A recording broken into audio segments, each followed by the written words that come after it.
Madame, Monsieur, bonsoir. Nous allons traiter aujourd'hui un sujet très important. Nous allons traiter un message d'amour, un message de paix et un message du vivre ensemble. Et nous avons avec nous sur le plateau d'Al Mouatin Madame Catherine. Donc Catherine, que je laisserai parler, expliquer un peu le projet tout à l'heure, mais aussi, avant de commencer notre émission et de commencer à entamer mes questions, je lui donnerai la parole d'abord. Catherine, est-ce que vous pouvez nous parler d'abord de vous? Qui êtes-vous, Catherine? Bonjour la chaîne et merci infiniment de m'accueillir. La scène. La scène. Je t'en prie. La scène, excuse-moi. Oui, je t'en prie.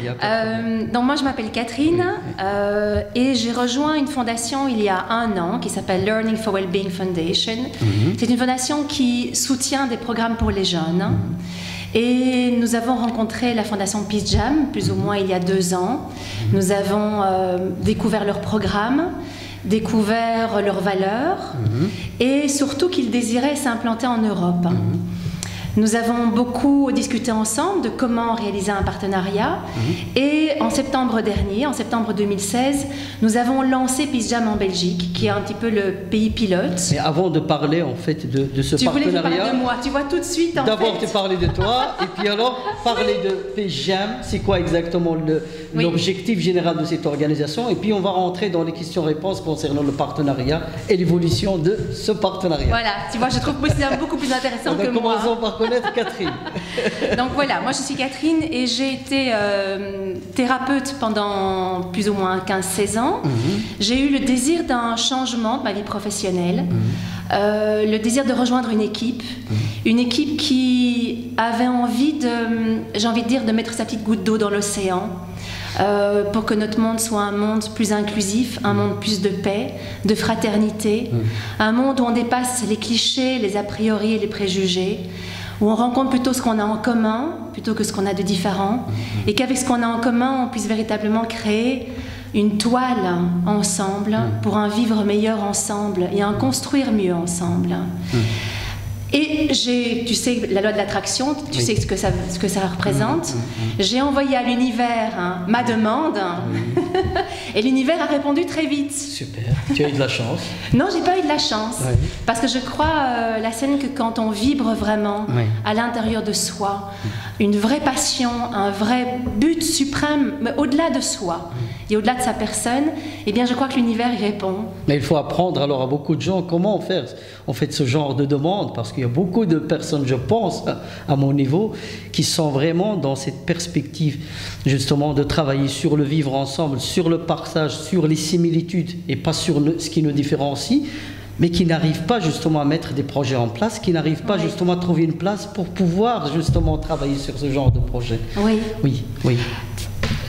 La chaîne, je crois qu'on vit d'abord dans notre cœur, et quand notre cœur vibre à l'amour, on attire l'amour. C'est magnifique ça, c'est magnifique.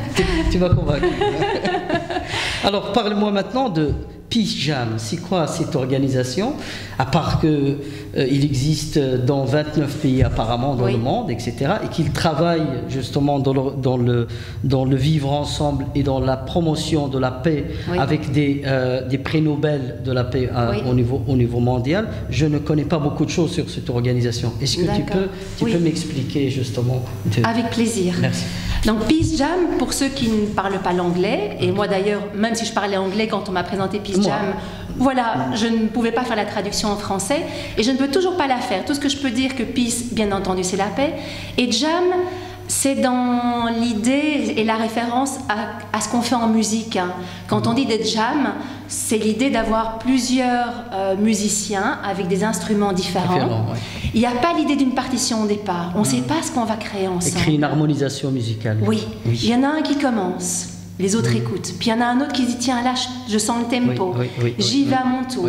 Puis le troisième y va, et chacun avec sa diversité instrumentale. On crée quelque chose de la création. On crée une musique. Et c'est magique. Alors ici, on ne va pas créer avec des instruments, on va créer avec des personnes humaines. Et dans la jam, on va inclure un prix Nobel de la paix, je dirais un prix Nobel qui est là par exemple présent pendant la conférence, mais Peace Jam collabore avec presque 14 prix Nobel de la paix aujourd'hui. Les intervenants sont aussi et surtout les éducateurs, les professeurs, c'est-à-dire ceux qui sont sur le terrain avec les jeunes, bien entendu les jeunes eux-mêmes, et puis des gens comme toi et moi, qui rendons cet événement aussi possible, qui en parlons autour de nous, et qui faisons en sorte que ça se sache et que ça se connaisse. Et que les directeurs qui nous écoutent d'école, les éducateurs ou les professeurs, ou même les jeunes qui nous entendent, et même les parents qui nous entendent, se disent « ça m'intéresse, moi j'ai envie que mon jeune... » là, qui est entre 12 et 18 ans, puisque c'est un petit peu l'âge qu'on a choisi pour ce programme, eh bien, aient envie d'envoyer leurs jeunes nous rejoindre ce week-end, puisque l'événement pour lequel je suis là aujourd'hui, la scène, c'est pour parler de ces 2 jours, samedi et dimanche, les 18 et 19 novembre. À Louvain-la-Neuve, nous réunissons plus d'une centaine de jeunes de toute la Belgique, avec en invité d'honneur la prix Nobel de la paix, Shirin Ebadi. Alors cette conférence, elle fait partie de tout un programme, c'est pas juste un week-end, c'est un programme qui rassemble dans un curriculum, donc un journal de classe, un journal de vie, que l'on donne à l'instituteur, l'étude de 5 prix Nobel de la paix. Il y a Dalai Lama, il y a Jody Williams, il y a Shirin Ebadi, et encore 2 autres. Et le professeur, qui peut être le professeur de philo, de citoyenneté, de morale ou de religion, d'anglais, de géographie, peut trouver dans ce curriculum d'études une matière vraiment intéressante pour étudier effectivement de l'histoire de la géo, mais aussi l'histoire de ces prix Nobel. Donc, dans cette histoire, d'y trouver quelles sont les valeurs qui ont motivé ces prix Nobel, quels sont les combats dans lesquels ils se sont engagés. Justement, en fait, j'ai 2 questions par rapport à ce que tu viens de dire. La question du choix du prix Nobel, cette fois-ci de Shirin Ebadi, pourquoi? Et pourquoi le public cible de 12 à 18 ans? Pourquoi des enfants, disons, de 12 à 18 ans? Alors, je commence par ta dernière question. Pijam a plusieurs programmes, plus ou moins 5 programmes aujourd'hui, qui vient toucher les enfants tout jeunes, à partir de 4-5 ans jusqu'à 30 ans. Il se fait que nous, en termes de pays pilote, on a choisi un programme et qui était dans la tranche d'âge dans laquelle nous sommes habitués finalement à offrir des programmes aux jeunes. C'est la tranche d'âge dans laquelle nous avons l'habitude de s'investir. Exactement, de nous investir. Donc on a choisi vraiment en cohérence avec nous et avec les programmes que l'on soutient déjà. Et Shirin Ebadi, eh bien, comment dire, en fait, Pijam, aux États-Unis, collabore avec donc tous les prix Nobel de la paix. Donc il y en a 14 à ce jour. Et c'est Pijam qui définit l'agenda de ces prix Nobel en fonction de leur emploi du temps, parce que tous ces prix Nobel sont très occupés. Oui. Donc il y a un envoi, une sorte de postulat qui est fait à plusieurs prix Nobel, leur demandant, voilà, en Belgique, il y aura une conférence qui aura lieu, qui est disponible, qui a envie, qui se sent relié, peut-être davantage à venir qui se propose, quoi. Exactement. Bien entendu, nous sommes très contents que Shirin Ebadi vienne. Nous aimerions que chaque année, la personnalité de la prix Nobel ou du prix Nobel, son histoire, peut-être sa religion, son pays d'origine, résonne bien entendu avec peut-être aussi une communauté présente dans notre pays. Parce que Shirin Ebadi, avec son vécu, avec son récit, avec son problème justement aussi avec son identité et sa religiosité, etc. Oui. Est-ce que c'est pas pour ça justement que vous l'avez invité, ou soit pour parler à ce public jeune en fait, alors que nous vivons maintenant des problèmes d'identité et des problèmes justement de religion et surtout l'islam. Oui, bien entendu, la scène. J'ai envie de dire en même temps que tous les prix Nobel ont une histoire merveilleuse à partager.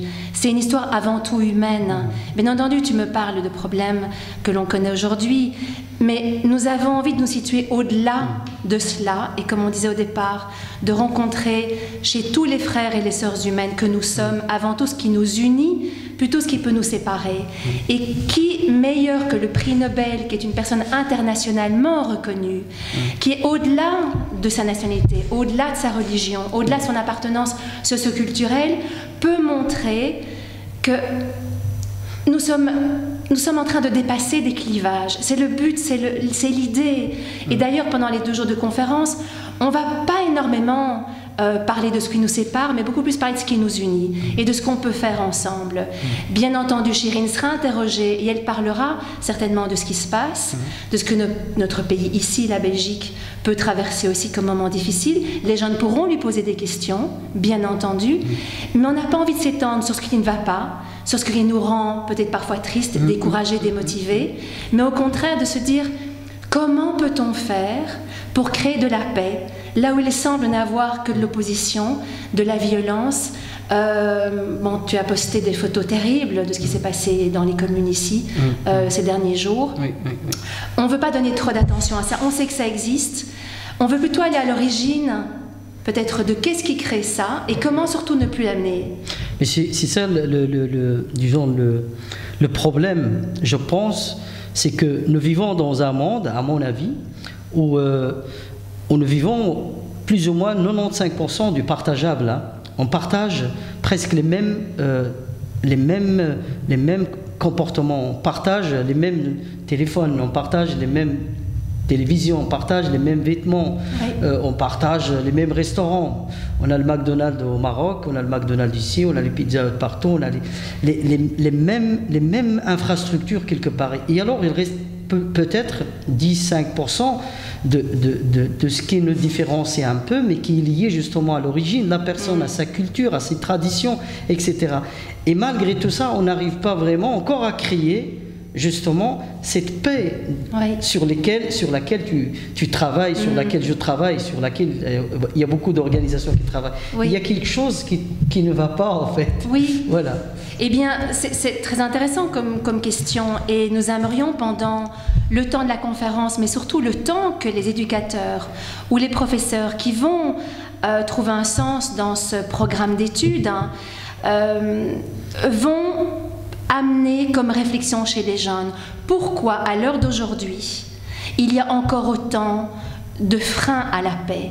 Qu'est-ce qui est là derrière en termes de frustration, de sentiment d'exclusion, de jugement, de stéréotypes, de clichés qu'on a encore les uns sur les autres? Parce que je pense que profondément, la violence, elle vient d'un sentiment d'exclusion, de ne pas être compris, de ne pas être regardé comme un partenaire compétent, de ne pas être soutenu, de ne pas être aidé dans sa diversité, dans le potentiel unique que chacun a ici. Mais les jeunes sont amenés, et on va peut-être un petit peu les bousculer, à regarder chez eux aussi et à l'intérieur d'eux-mêmes. Parce que la paix, la scène, elle commence avec soi. Tout à fait.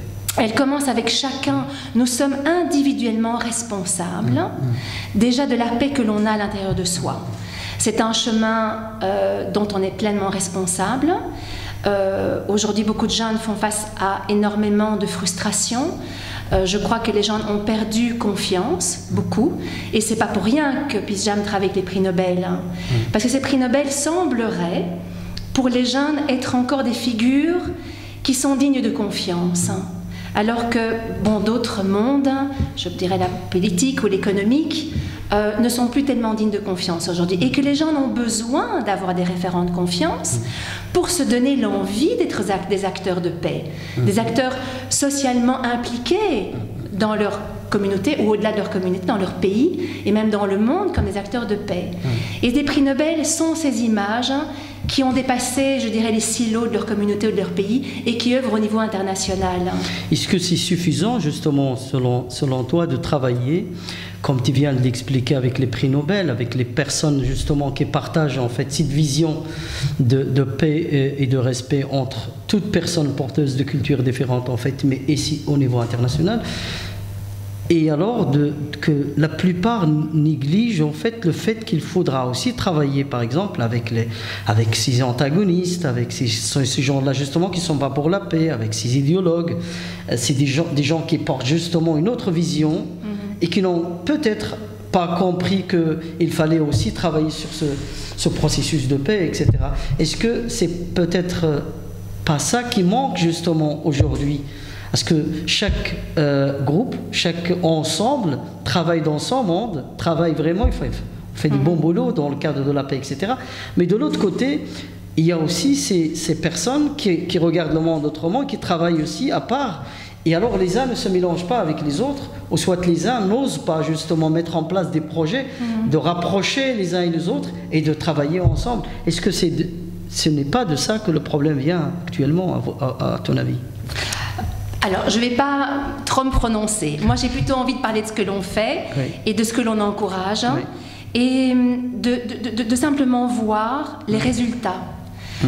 Si tu vas sur la plateforme de 1 Billion Act of Peace, de Peace Jam, tu vas voir, c'est une plateforme magnifique où tous les jeunes, enfants jusqu'à adolescents et plus âgés, peuvent aller poster leurs petits actes de paix quotidiens, ou même pas quotidiens. Il y en a qui font des actes de paix, mais vraiment magnifiques, on peut en parler tout de suite.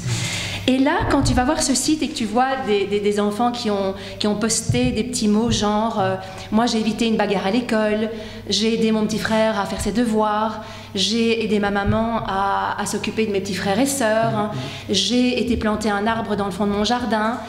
Quand tu vas voir tous ces petits actes de paix, ces bonnes actions, ces bonnes actions, eh bien ça te donne l'envie de faire la même chose. Et pourquoi c'est tout le mot en anglais? C'est ça que je trouve un peu difficile aussi, parce qu'il y a d'autres enfants dans le monde qui parlent d'autres langues. Bien entendu. Alors le nom de la plateforme est anglais, parce que à nouveau c'est la langue internationale.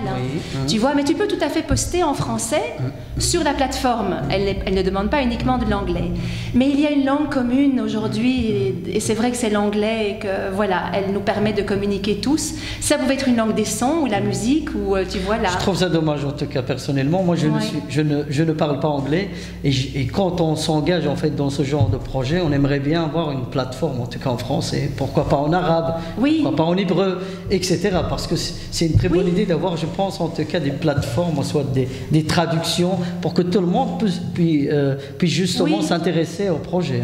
Eh bien donc je demande ici officiellement à Peace Jam. Officiellement, voilà, ça j'aime bien. D'ajouter au moins 3 langues sur la plateforme. Et j'espère qu'ils vont nous entendre. Oui, d'1 billion d'actes de paix. Voilà. Et que tout le monde... Nous sommes dans l'émission du médiateur, donc on parle vraiment des choses qu'on demande. On revendique en fait les 3 langues. Tout à fait. Voilà. Donc, comment on appelle ça? Vous avez un système aussi de monitoring que vous avez mis en place, et je pense que vous avez fait aussi un événement l'année passée, une sorte de projet pilote justement pour commencer ou pour tester justement la faisabilité de cette année par rapport à ce projet-là. Vous l'avez fait l'année passée, je pense, parce que j'ai suivi une des émissions que vous avez fait, pas vous, mais d'autres personnes sur la RTBF, et j'ai entendu que vous avez mis en place un projet similaire pour tester justement en fait le projet l'année dernière ici en Belgique à l'ULB. Et cette année vous le faites avec 4 universités. Oui, alors donc l'ULB a été le premier partenaire, donc la première université à accueillir le programme dans son université. C'était en septembre 2016, et nous avions invité d'honneur à ce moment-là Jody Williams, qui est aussi une prix Nobel de la paix. C'était notre première conférence, on était très heureux, on avait déjà 80 jeunes de toute la Belgique qui étaient présents. Cette année, on en aura plus d'une centaine. Donc vraiment de toute la Belgique, des francophones, d'origine flamande aussi. Des flamands aussi. Des flamands, des francophones, voilà. Et des arabes, bien entendu, qui parlent arabe. Et donc voilà, tout le monde va se mettre ensemble. Toutes les langues sont les bienvenues. Toutes les langues sont les bienvenues. Et toutes les autres de Belgique aussi. On peut avoir l'allemand, on peut avoir, toutes les langues sont les bienvenues. Et l'année dernière, ça s'est merveilleusement passé. On s'est rendu compte à quel point la force d'être ensemble, la force véritablement d'être reliés par cette inspiration, parce que pendant ces 2 journées, la scène, on va pas seulement discuter, parler des problèmes auxquels la société fait face et de comment on peut peut-être chacun à sa façon y répondre, mais on va aussi s'amuser, on va jouer ensemble, on va se rendre compte que alors que tous ces jeunes arrivent sans se connaître, parce qu'il y a certaines classes qui viennent ensemble, des jeunes qui viennent ensemble en groupe et qui se connaissent, mais il y en a beaucoup qui ne se connaissent pas. Eh bien, je t'assure que dans la première heure, on fait de la magie et qu'après 1 heure, tous ces jeunes sont bien ensemble parce qu'ils ont joué, ils ont dansé, ils ont ri.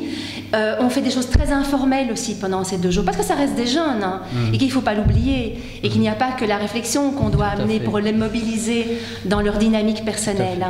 Ensuite, on va les répartir en plus petits groupes, et c'est pour ça que l'université est importante, parce qu'elle nous amène ce qu'on va appeler les mentors. Et les mentors, ce sont des universitaires qui ont entre 18 et 30 ans, qui vont encadrer un plus petit groupe de jeunes. Ce sera la même chose cette année aussi? Oui, c'est la même chose cette année, parce qu'on constate que ça fonctionne extrêmement bien. Beaucoup mieux que si c'était des adultes. Les jeunes sont beaucoup mieux avec d'autres jeunes. Et d'ailleurs, dans les écoles, on amène de plus en plus aussi ce qu'on appelle l'apprentissage par les pairs. Les pairs étant... voilà. PAR. Voilà, PAR, exactement. Et donc, ça permet aux jeunes de se sentir beaucoup plus confortables pour parler, pour s'exprimer, sans avoir peur de ce que l'adulte pourrait mettre comme jugement. Tu vois, parce que le jeune est habitué à ce que l'adulte soit un petit peu le référent qui met le cadre. Hein. Plus dans la relation symétrique qu'asymétrique en fait à la base. On veut éviter vraiment cette vision d'autorité ou ce sentiment d'avoir l'autorité sur. Donc ça va se passer où exactement cette année, Catherine? Alors, donc ici c'est l'UCL qui va être notre université, l'université qui nous accueille. Et donc la conférence va se situer dans le bâtiment des sciences, place des sciences. Je pense que toute personne qui va y arriver verra bien, parce qu'on va mettre des bannières un peu partout pour permettre aux personnes de bien trouver le bâtiment. Maintenant, la scène, personne ne peut arriver sans être inscrit au préalable. Tout à fait, c'est ce que j'allais poser comme question, vu que c'est déjà la semaine prochaine. C'est maintenant, ce week-end. Ce week-end, oh là, c'est week-end. Ah, oui. Donc, est-ce que celles et ceux qui veulent encore s'inscrire, est-ce que c'est possible? C'est encore possible. Alors, pour qu'on aille vite, je propose que les jeunes qui nous écoutent et qui ont envie de nous rejoindre, donc tous les jeunes entre 12 et 18 ans sont vraiment les bienvenus, et bien qu'ils nous écrivent un petit mail, qu'ils nous téléphonent ou qu'ils visitent notre page Facebook. Et donc tout ça va s'afficher dans l'écran maintenant, donc le mail, la page Facebook, le site internet, etc. Donc tout le monde va visualiser en même temps que tu l'expliques en fait. Voilà, on va faire très simple puisqu'il ne nous reste plus beaucoup de jours. Ce qui est important, c'est que les jeunes nous aient au minimum laissé leur nom, leur numéro de téléphone ou le numéro de téléphone des parents, parce qu'on insiste beaucoup sur qu'il y ait un papier signé par les parents. C'est pour ça que malgré tout, ils vont devoir aller sur notre site ou sur notre page Facebook, imprimer un document avec l'autorisation des parents. Les parents donnent leur autorisation que les jeunes viennent. Mais on va essayer de simplifier au maximum comme il nous reste peu de temps. Donc avec le numéro de téléphone, un mail, un SMS, ils nous donnent leur nom, leur adresse email, leur téléphone, le téléphone des parents, et on fait le reste. Ok Catherine, je pense qu'on a terminé ces questions. Si tu as encore un dernier mot, je t'en prie. Alors, moi j'ai juste envie de dire, venez, parlez-en autour de vous, que les professeurs, les éducateurs qui nous écoutent, les directeurs d'école se renseignent aussi. On a besoin d'eux, parce que c'est eux qui sont en contact avec les jeunes tous les jours. Ce sont eux les premiers transmetteurs, les premiers constructeurs, j'ai envie de dire, de notre programme. C'est par eux que ça va être relayé. Et on a vraiment un curriculum qui a été vraiment magnifiquement travaillé, avec beaucoup de jeux, d'exercices. Et 2 fois par an minimum, on propose aux directeurs d'école, aux éducateurs et aux professeurs de venir vivre une journée de formation ou de découverte du programme. Et ça peut se faire à n'importe quel moment de l'année. Donc même si quelqu'un entend parler de nous, nous dit « Moi, je ne peux pas venir à la conférence, mais ça m'intéresse ce programme », il peut venir la semaine prochaine vers nous, on se met en contact, on vient de visiter dans son école et on lance le programme dans son école. Merci beaucoup Catherine. Donc Peace Gem, un grand projet, vraiment du vivre ensemble, un projet qui existe un peu partout dans le monde. La Belgique vient d'accueillir en tout cas ici pour nos jeunes. Donc n'hésitez pas à vous inscrire, n'hésitez pas à participer si vous êtes vraiment dans ce processus de paix et de vivre ensemble. Madame, Monsieur, merci de nous avoir suivis et à la semaine prochaine. Au revoir.